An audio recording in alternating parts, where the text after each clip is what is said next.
Danica De Giorgio, host of her self-titled show here on Friday nights at 5 o'clock on the desk. Thanks for filling in the other week. Good to be here. You've been filling in everywhere. And Lisa Goddard joins us from the wonderful city of Brisbane. Good to talk to you again, Lisa. Thanks for joining us. I want to start off and get both of your thoughts on this. It just astounds me now. As you know, I'm a bloke who backed the Indigenous voice, and I don't mind seeing the Indigenous flag around at the right time, at the right occasion. But the Prime Minister's in China. He's in Beijing talking about Australia's interests. And look at him there, Danica. Three flags. You know, I actually raised this on Monday night myself. I asked the exact same question because it was the first thing I noticed, Chris. Why have we got the Prime Minister of our country going over to a different country, standing in front of the flags of, what, 3 different flags? It should be the Australian flag only. You're representing one country. Yeah. Remember when the coalition wanted to make this a policy before the next election, that if Peter Dutton was to win, he would only stand in front of one flag? That was everywhere, yeah. And that was everywhere. This is an example of one time where you do need to stand in front of one flag. You're overseas representing Australia. I would have thought it's unarguable. Overseas, you got to do that. And Lisa, just from the point of view of the Chinese looking on, they'd be totally confused. Who's this bloke the Prime Minister of? We got no idea.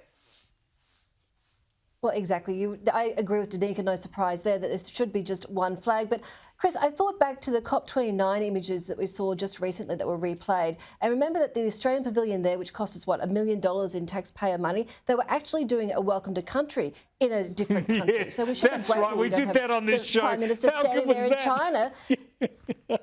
Yeah, we should be grateful he's not doing a welcome to country in front of his 3 flags. I agree. It should be one flag. Oh, they just don't know what they're doing. I want to go back to the way I reckon he's been Dutchist by the Chinese. He's been weak. He's been acquiescent. But listen to the way the Chinese just play him like a fiddle. The band there in the Great Hall played a different version of Paul Kelly's To Her Door, of Midnight Oil's Power and the Passion, of a range of songs as well. That obviously took them a long period of time. And those gestures matter. They did the full kit and caboodle. And so it was a splendid occasion. Oh, give me a break, Lisa. They're playing a Prime Minister like a fiddle. They know that he hasn't progressed beyond sort of Triple J. I mean, and I wonder why Midnight Oil's popular with the Beijing. I mean, as US forces give the nod, shut down Pine Gap, you know, you're a sellout to your country. It's just pushing all their messages. Look, kudos to them. They clearly did their research on Google to find out what his the top 10 favourite bands and songs were. But the point here, he has become the darling of the Chinese state media. I saw just moments ago there was a new report out saying that the paper is running a cartoon where there's a panda and a kangaroo apparently in some sort of cuddle, and the headline is cooperation. So they're absolutely loving Anthony Albanese. Ask Australians what they think of his performance, or any chance of meeting with Donald Trump in the near future. We might have a very different view. But over there, he's certainly winning them over. Midnight Oil ought to do a tour of China, because they're bagging America, bagging capitalism. And meanwhile, our beds are burning here in Australia, Chris. I do nothing like a musical sing-along, a banquet in the Great Hall. That's all you got to do, apparently. That is the winning formula to get this Prime Minister on side. It's just absolutely fascinating. But gee, the Chinese, they know what they're doing here. And Anthony Albanese says it's all in the name of diplomacy. He's refusing to push back at absolutely every little thing that the Chinese have done to us in the last couple of years or so. And why? Because we dared to question about the origins of COVID-19. But no, look, never mind. A song and dance will do it. Yeah, well, next time they'll probably play the Rabbitohs theme song, I suppose, and really get him.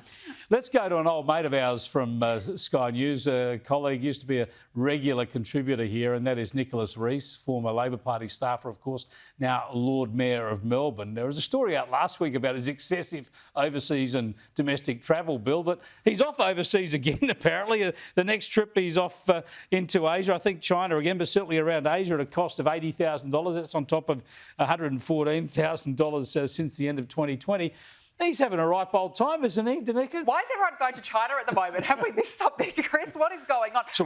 Well, he's high up in the Labor Party. Well, That's it. I mean, look, obviously Nick Rees is a friend of Sky News here, but I mean, come on, $130,000 to fly business class. Surely one of the councillors, surely somebody within the city of Melbourne has gone, hang on a second, the optics of this don't look very good when you're sending a whole contingent of councillors over there. And just one point, Chris, the Herald Sun quoted a source within Town Hall that said trying to get on this junket has been the hottest ticket in town. I bet it has been. I mean, I'll carry your bags, Nick, if you look. I think he's just trying to get out of Melbourne before the finals as a Carlton supporter is my tip. Now, I want to go to this story from the UK because it just resonates so strongly with the sorts of idiocy we've seen in Australia.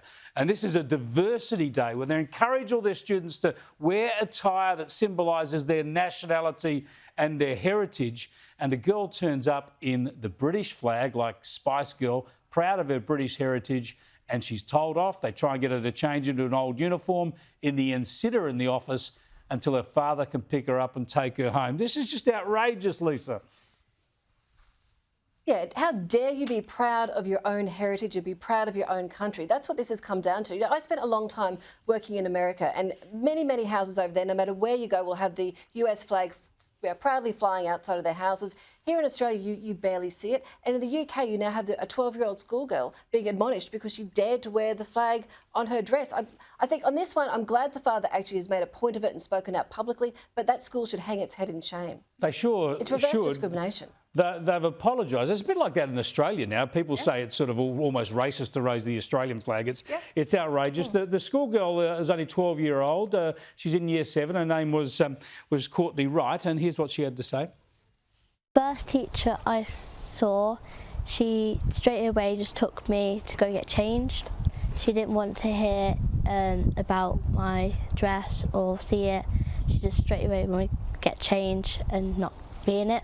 Another teacher tried to stop me and said that you can't be in that, it's your nationality and not your culture. Very similar to what we see here. Absolutely it is. I mean, look what happens to us on Australia Day, Chris. You dare to even fly the Australian flag, suddenly you're a bigot, you're a racist, you shouldn't be proud of your own culture. It just goes to show how woke the education system has become. It's been hijacked by activists who obviously hate their own culture and want to celebrate everyone else's culture except the British. You know, you had people allowed to wear burqas at this diversity day, but God forbid you want to wear the Union Jack. That is considered racist. I just think that it just goes to show it's a broader problem of not being allowed to feel proud of who you are and where you've come from. 12-year-old girls wearing burqas is okay, but not a dress with the British flag. It's a warped world indeed.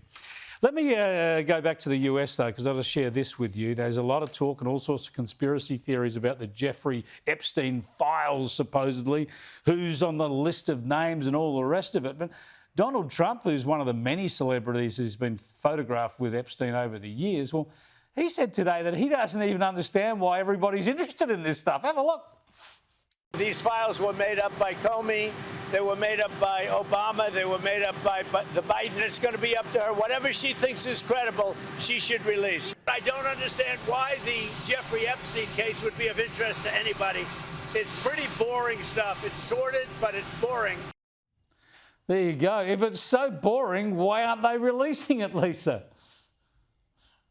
Well, it just boggles your mind, really, doesn't it? So they've talked all this time about there being a list. Bondi came out and said that there was a list, it was on her desk for review, and now suddenly there is no list. You can't tell me that there has been the investigations that there has been and that there is no list that exists. You know, that it might sound conspiracy theorist, yes, but I find it very hard to believe that with all the investigations, you know, you've got someone also in prison now for 20 years serving time over it. You know, Epstein was behind bars on charges. You can't tell me that a list does not exist.